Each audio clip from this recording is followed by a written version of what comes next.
ऐसे घर में करना चाहिए, ये सुन के आपको जरूर मालूम पड़ेगा। देखो, एक बेटी बड़ी ही पढ़ी लिखी थी, बातें नहीं करना कोई भी, ध्यान देकर सुनना। एक बेटी बहुत ही पढ़ी लिखी थी, मगर क्या हुआ कि जब उसका विवाह हुआ तो अनपढ़ घर में शादी हो गई उसकी। अनपढ़ का मतलब उस घर में कोई भी पढ़ा लिखा नहीं था, बिल्कुल अनपढ़, सब अनपढ़ थे उस घर में, सब अंगूठा टेक। अंगूठा टेक अनपढ़ को बोलते हैं, तो सब कम पढ़ी लिखी थी और लड़की बहुत ज्यादा पढ़ी लिखी थी। तो क्या हुआ, अब शादी तो हो गई बेचारी की, एक दो बार ससुराल में आई, और जब तीसरी बार जब वो ससुराल में आई तो एक दिन वो आंगन में बैठकर और श्रृंगार कर रही थी। क्या कर रही थी? श्रृंगार कर रही थी। तो उसने श्रृंगार किया, और वो क्रीम नहीं होती जिसे फेयर लवली बोलते हैं, हाँ, वही वाली क्रीम उसने अपने हाथ पे निकाली और अपने चेहरे से लगाई। श्रृंगार करके उसने सामान उठा के अंदर रख दिया, घर के काम में लग गई।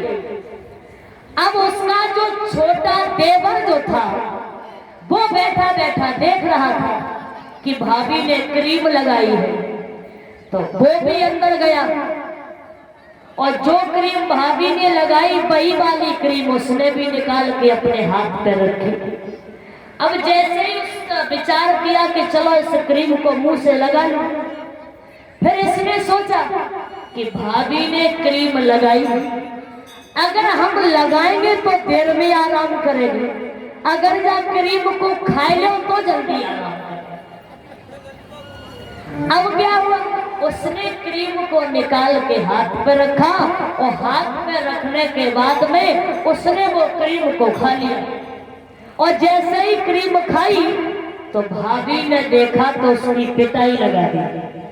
अब ये रोता हुआ अपने भैया के पास गया और बोला, देखो भैया, आज हमें भाभी ने बहुत मारो। बोले, काहे को मारो? बोले, भैया थोड़ी सी क्रीम खाए ली ना, इसीलिए भाभी ने मुझे बहुत मारा। उसने कहा, तूने क्रीम खा ली? बोले, हाँ। अच्छा ये बता कैसे खाई? तो छोटे भैया ने जवाब दिया, तो कैसे खाई? हाथ में रखी और खा ली, और कैसे खा लेते? अब वे उनको कम पढ़े लिखे रहे, कौन? उनके पति महाराज। अब वे बिल्कुल कम पढ़े लिखे रहे, उन्होंने जवाब दिया कि बाने तो बिल्कुल सही मारो। बोले, सही काय को मारो? तो उन्होंने जवाब दिया, अरे पागल, तूने क्रीम पर रूखी खाए को खाई नहीं, रोटी पे चुपर के खा ले, तो मौका नहीं मिलता तो दाल में डाल के खा लेता, मगर तूने क्रीम रूखी क्यों खाई? बाने तो बिल्कुल सही मारो। लड़की बोली, जब घर में तो सब पागल है, जब घर में सब पागल है और यहाँ मेरी दाल गलने वाली नहीं है। तो लड़की चली गई अपने मायके, और जब मायके चली गई तो लड़के की माँ ने कहा, बेटा ससुराल चले जाओ और अपनी बहू को बुला ले आओ, बहुत दिन हो गए वो आई नहीं है। अब ये अनपढ़ तो थे और ससुराल जाने के लिए तैयार है, कोट पैंट पहन के तैयार है। और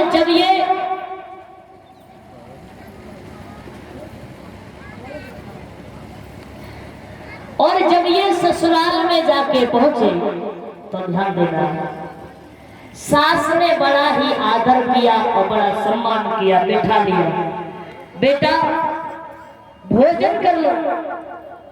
तो इन्होंने कहा कि भोजन तो करेंगे, भूख लगी है। तो सास थाली परस के लाई। अच्छा, ससुराल कभी जाना, कभी ससुराल जाना। अब जिनकी ससुराल होगी उन्हें पता होगा, और जिनकी ससुराल नहीं होगी उन्हें नहीं पता होगा। नहीं है तो भगवान से विनती करो कि जल्दी से हो जाए। तो ससुराल कभी जाना, और या हमारे घर पे कोई मेहमान आता है, रिश्तेदार आता है, तो उसके लिए हमारी माताएं पूरी हो या रोटी हो कुछ छोटी बनाती है। अच्छा बनाती हो कि नहीं, रिश्तेदार के लिए पूरी या छोटी कुछ छोटी बनाती है, पूरी या रोटी हो जो भी कुछ है। तो पूरी जब लाई उनकी सास थाली बरस के, तो अनपढ़ तो थे ही वो, उन्होंने देखा कि पूरी बहुत छोटी है। अब वो विचार करने लगे कि एक पूरी हम 2 बार में क्या खाए, ऐसा करो एक पूरी एक ही बार में खाओ, जल्दी तब भी हो जाएगा। कम पढ़े लिखे तो ठीक, जल्दी तब भी हो जाएगा। अब एक पूरी उठाए और सब्जी से लगाए और खाए। पत्नी ने रसोई में से देखा और बोली ये हमारी वहां बेइज्जती करते सो करते और मेरे घर भी आके बेइज्जती कर रहे हैं। तो पत्नी ने रसोई में से चमचा बजाया, बोली है। उन्होंने रसोई की तरफ देखा, पत्नी बोली काहे को बेइज्जती करा रहे हो, तुम एक पूरी 2 बार में नहीं खा सकते हो। उन्होंने विचार किया, जा कह रही है कि एक से बात बनतना, कम से कम दूध दे तो खाएंगे, एक से बात बनती नहीं, कम से कम 2 तो खाओ। अब वो 2 पूरी उठाए और सब्जी से लगाए और खाए। पत्नी बोली है तो बिल्कुल पागल है, अब क्या होना चाहिए। तो पत्नी ने फिर इशारा किया, बोली काहे को बेइज्जती करवा रहे हो, तुम 2 पूरी 3 बार में नहीं खा सकते हो। तो विचार किया, गजब कह रही है, 200 बात बनतना है, कम से कम 3 तो खाइए। अब 3 नहीं, 4 नहीं, 5 पूरी एक ही बार में ले जाने लगा। पत्नी बोली हद हो गई इससे। तो पत्नी ने विचार किया कि अब मुझे कुछ करना पड़ेगा। तो पत्नी ने इशारा किया, फिर दोबारा बोली, क्या बोली, मेरी तरफ देखना। पत्नी ने कैसे इशारा किया, पत्नी बोली कि जैसे अच्छे तो पहले ही ठीक था।